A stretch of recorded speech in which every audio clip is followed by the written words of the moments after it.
Well, I don't know if you know, but today is the first Sunday of Lent. Bit of history again. The English word Lent comes from the Anglo-Saxon word for spring, and it relates to the idea of the days lengthening. So Lent is about lengthening the days. And it also obviously refers to what we call the penitential period just before Easter. And, early Christians felt the huge magnitude of Easter, and a lot of them got baptized at Easter, and therefore they sort of had this period to prepare for that special celebration. So it's about preparing for Easter, preparing for the resurrection. And I think all of us are trying to prepare for a resurrection of the way that we live our lives. This last year has almost been a year of crucifixion, with all the pain and the privations that many of us have had to go through. And now, with many of us having vaccinations and with the possibility of new life coming towards us, it seems a good time to prepare for all that. This Easter, Cynthia Bourgeot is going to be doing our Easter Sunday message on Easter and its relevance to the current world situation. So we can prepare for that. At the moment, as you know, we're not having in-person services, and we're not going to be having a service on the mountain this year with visitors coming in from everywhere. It's just too risky. But we will be reopening for in-person services the week after Easter. That's April the 11th. And we hope to see many of you here then. So we're going to be reopening here on April the 11th, which is the week after Easter. Now, traditionally at this time, we've done it here in the chapel, we have a celebration of ashing, where we put ash in our foreheads and we admit, dust we are, and to dust we shall return, in preparing ourselves to follow the way of Christ towards Easter. But this year, I thought that instead of that, we would look at really the practicalities and the mechanics of the spiritual path that lead us towards resurrection. What does it involve? And how do we recommit to it as we prepare for new life ahead? Those of us involved in a spiritual path are often described as being a part of a faith community. And I think the idea of faith is a good place to start. We have a group of faith leaders. It includes Buddhists and all those sorts of things. And so I think, the idea of faith is at the center of it. The question really is, faith in what? Faith about what? How does the idea of faith set a context for what we're doing here? I mentioned last week that Thomas Merton describes faith as intellectual assent. Thomas Merton describes faith as intellectual assent. He says, faith is first of all an intellectual assent. It perfects the mind. It doesn't destroy it. It puts the intellect in possession of truth, which reason cannot grasp by itself. The act of faith, Merton says, is an act in which the intellect is content to know God by loving him. And this assent is quite rational because it's based on the realization that our reason can tell us nothing about God as he actually is himself, and on the fact that God himself is infinite actuality, and therefore God is infinite truth, infinite wisdom, power, and providence, and can reveal himself with absolute certitude in any manner that he pleases, and can certify his own revelation of himself by external signs. So we can't really have that relationship with God through our intellect. We can by loving him. So the beginning of the process, the way we start on this spiritual journey, is for the mind to assent to the idea of entering into love. It's almost that the mind gives up to the heart. As Ram Dass always says, on your spiritual journey, you go from your spirituality being in service to your psychodynamics, to your psychodynamics being in service to your spiritual journey. In other words, he's saying that your mind has to be in service to your heart, rather than your heart being in service to your mind. That's what Merton means by faith being intellectual assent. It's not about evidence. It's about a decision to love, and therefore a decision to participate in the loving work of the universe. And as God is love, it's a decision to participate with God. You know, we can all probably remember the time when we first made that decision to participate with God. For some of us, it happened when we were very young. It was just part of our lives. For others, we've come to that moment at a different point in our lives, some point at a different age. And that's our starting point in the journey of spirituality. Heather mentioned last week that definition of spirituality from Rowan Williams. Spirituality, he says, is the cultivation of a sensitive and rewarding relationship with eternal truth and love. The cultivation of a sensitive and rewarding relationship with eternal truth and love. And that begins with an intellectual assent to that cultivation.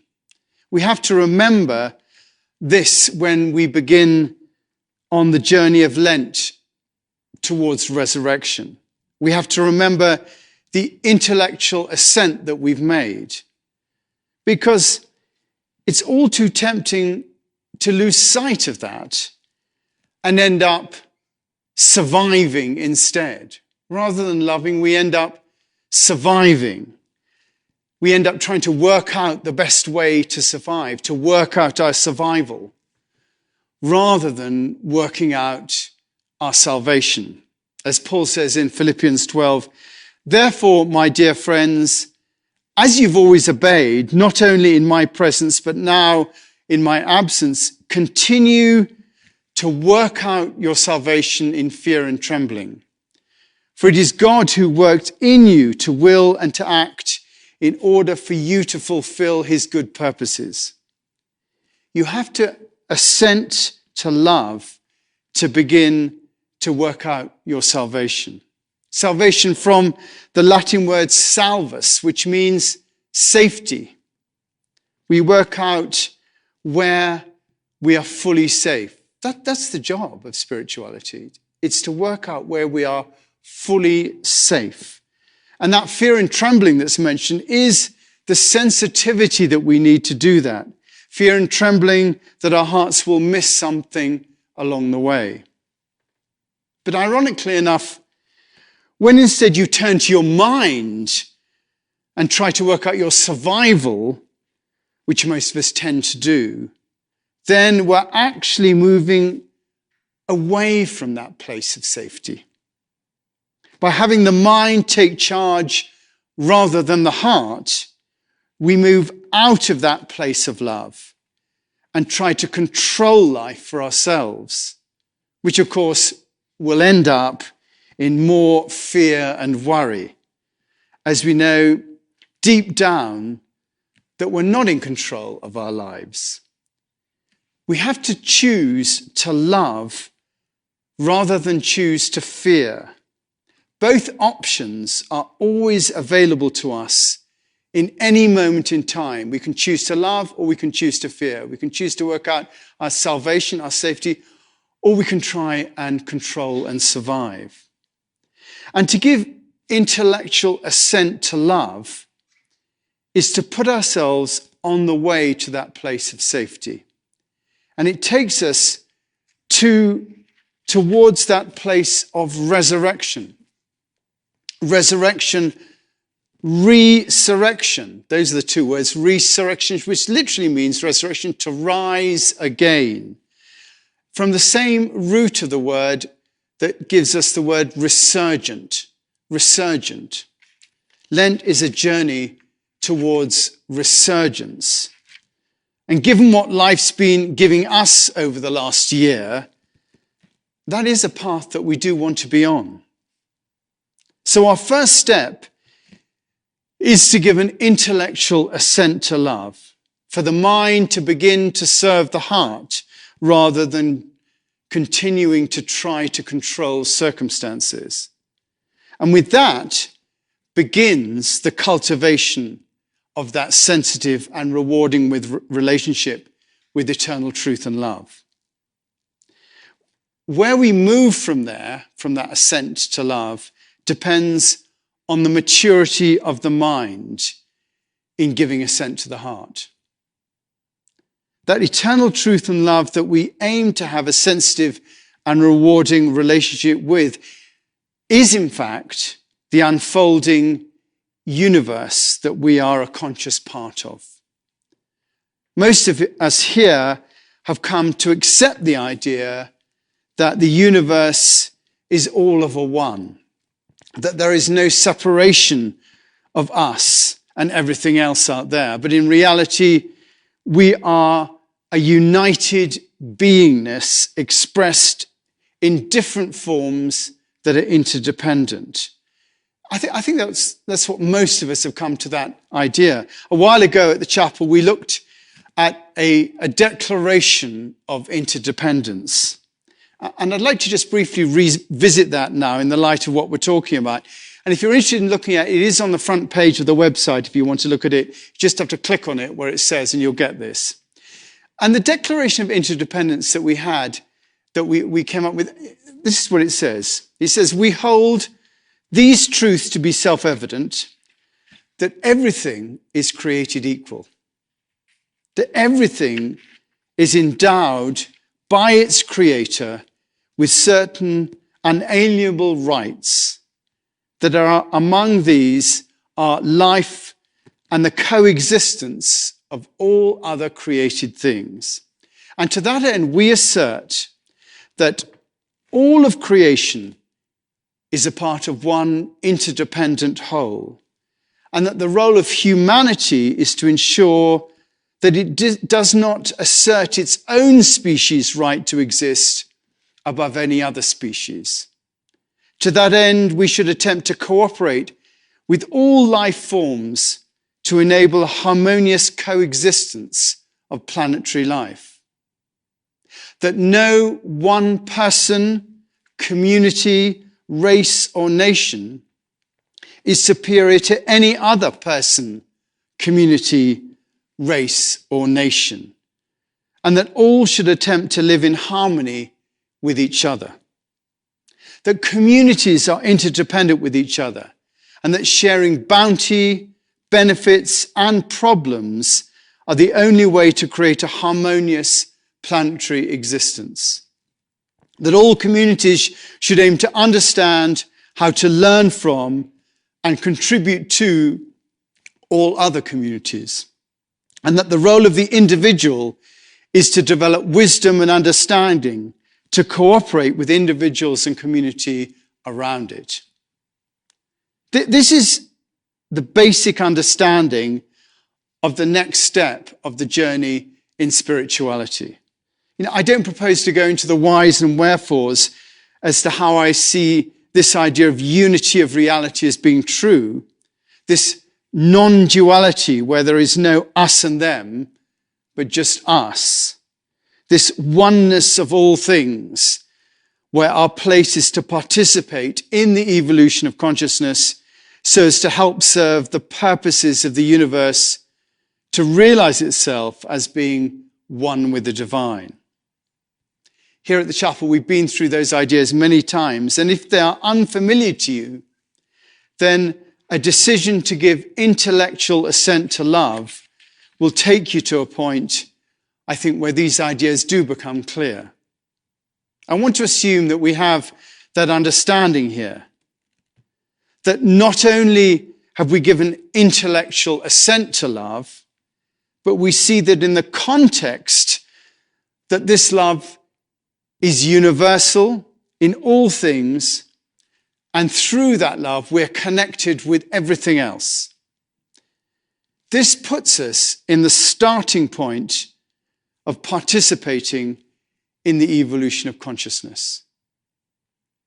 Now, in arriving at these two understandings, we arrive at a place where we can make our contribution to the unfolding love of the world as it's unfolded over the last 13.7 billion years. We are the universe made conscious of itself. And in being conscious and aware of that fact, we are in a place where we can participate in that unfolding by being a conduit for the love that's driving the whole process. By the intellectual assent we've given to love, and by the understanding of our place within the majestic unity of the universe, we can then begin to play our part. We can cultivate that sensitive and rewarding relationship with eternal truth and love. So just to remind you, on this first Sunday at Lent, we're thinking about the mechanics of this so-called spiritual endeavor that we're a part of, because we're preparing ourselves for resurgence, the resurgence that occurs at Easter. And how do we know that there will be a resurgence? Well, our tradition tells us so. All those wise heads and giants upon whose shoulders we stand spiritually have shown us that resurgence is a part of life. And we use this period of Lent and Easter to remind us of that fact.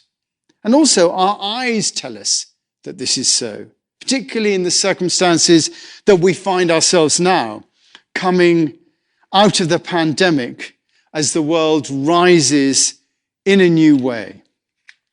And we affect that new way by being conscious of ourselves during this process, so as to go to some way to ensuring that we don't make the same mistakes again as that resurgence comes about. And we also have to remind ourselves in this that what we do matters, that we're all part of this thing, and that we all have our individual parts to play, no matter how lowly they may seem to us. We may think that we can't affect the way that civilization will rise again, but that's to fly in the face of the evidence that we are all unique in our lives, and with a consciousness that we've uniquely been given, each of us. And in giving assent to love, we assent to the idea that we're a part of the most powerful force in the universe, and that what we do in our lives matters and will have an effect on everything and everyone around us. We assent to love, and that is the most powerful force in the universe. So it's worth embarking on this journey, not just for our own salvation, our own place of safety, but for the salvation of all that surround us. We're leading the way to that place of safety. So how do we do that? Well, when we give that intellectual assent to love, and we realize that we're part of this universal whole, then we open ourselves to being a conduit through which love can flow. In essence, we turn on the tap to let love come through us into the world. And how do we turn on that tap? Well, the answer is in Rowan Williams' definition. We cultivate that sensitive and rewarding relationship with eternal truth and love. We cultivate it. And the key word here is sensitive. We have to use each moment we have to sensitively work out how to keep ourselves open to love, the love that flows through us, that giving with no expectation of return. And the way we do that is by feeling it, which is why it's called sensitive. We have to feel for our compassion and our empathy to do that. The universe vibrates at a certain level, and it vibrates through us. It does that naturally. You can see it in wild animals. And the thing that stops that vibration of the natural universe coming through us and naturally vibrating in us is our minds. So, that love, we have to feel our way through. And that literally means looking at how we feel in relationship to others and in relationship to circumstances. And then use our minds to make the most compassionate and empathetic decisions that we can, irrespective as to whether or not there'll be a return. We have to consciously navigate our way through love, using the love within us to bring more love to those around us. And that is an every second of every minute of every hour of everyday operation. That's a constant operation. Everything we do has to be guided by that sensitivity of how love is guiding us. And we use every bit of our being to do that. For some of us, it's our minds working it out. For others, our emotions. For others, our instincts. Others hear, some touch, others feel. For each of it, the way we navigate that is different. But what we share is the desire to keep cultivating that relationship and the determination to stay aware of the way that love is prompting us. To talk in terms in the 60s, that people used in the 60s, the universe vibrates at a certain level as it evolves in love. And we have to tune ourselves to that vibration and become part of that vibrating, evolving love. It's as simple as that. But you can't do it unless you've given that intellectual assent to the heart, unless you've realized your place in the scheme of things, literally until you have made real your place in the scheme of things, until you realize that what you do is mattering. Only then will you see that everything you do makes a difference.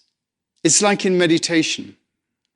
If you use the breath practice for meditation, then every single breath you take is the most important thing in the world.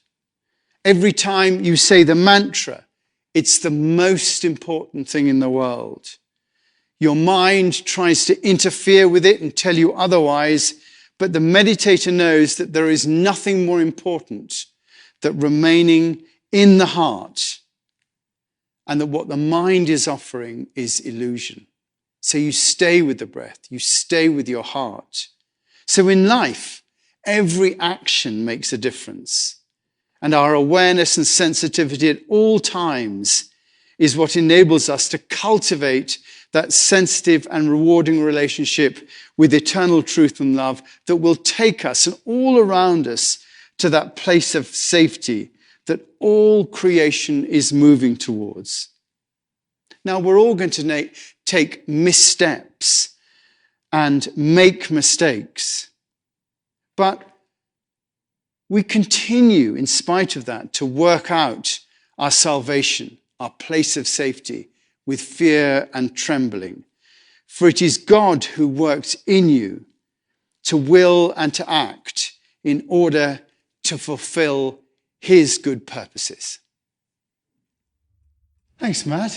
It's interesting to give thanks. I mean, when you see these pictures in, Texas, you just realize how lucky you are just to have running water and electricity. I was speaking to some people, living in these big high rises, big expensive condos, nothing, no facilities whatsoever. And we're so lucky to have warmth and heat, electricity, and all that sort of business. It's just we just take it all for granted, really, most of the time. Yeah.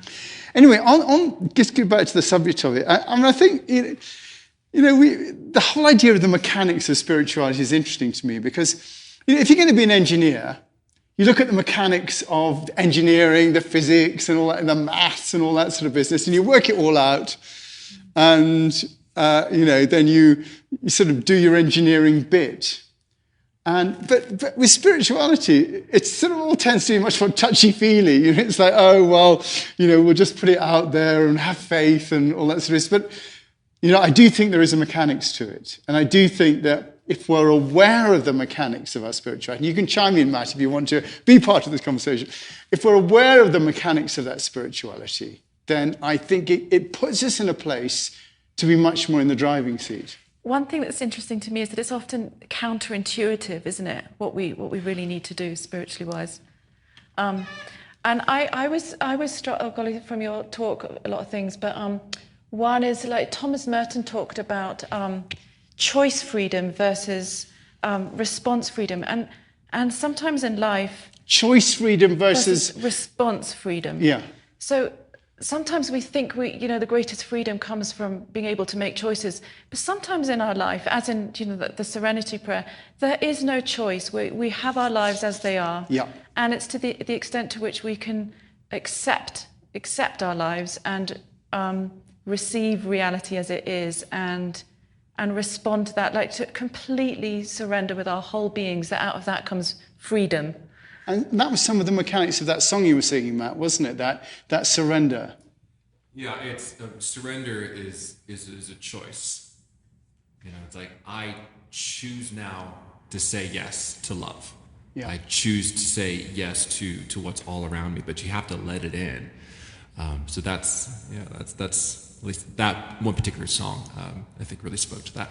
And that's sorry, go on. And that speaks to the sensitive and rewarding relationship with eternal truth and love. Yeah.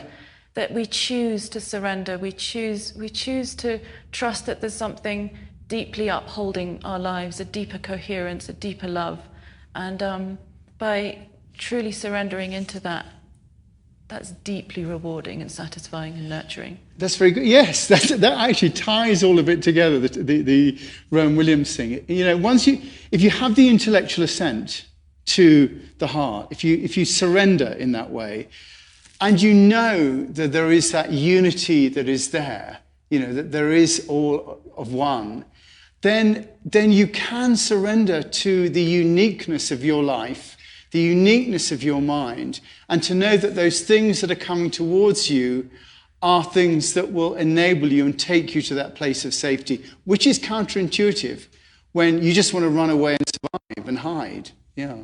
Matt, you want to say something?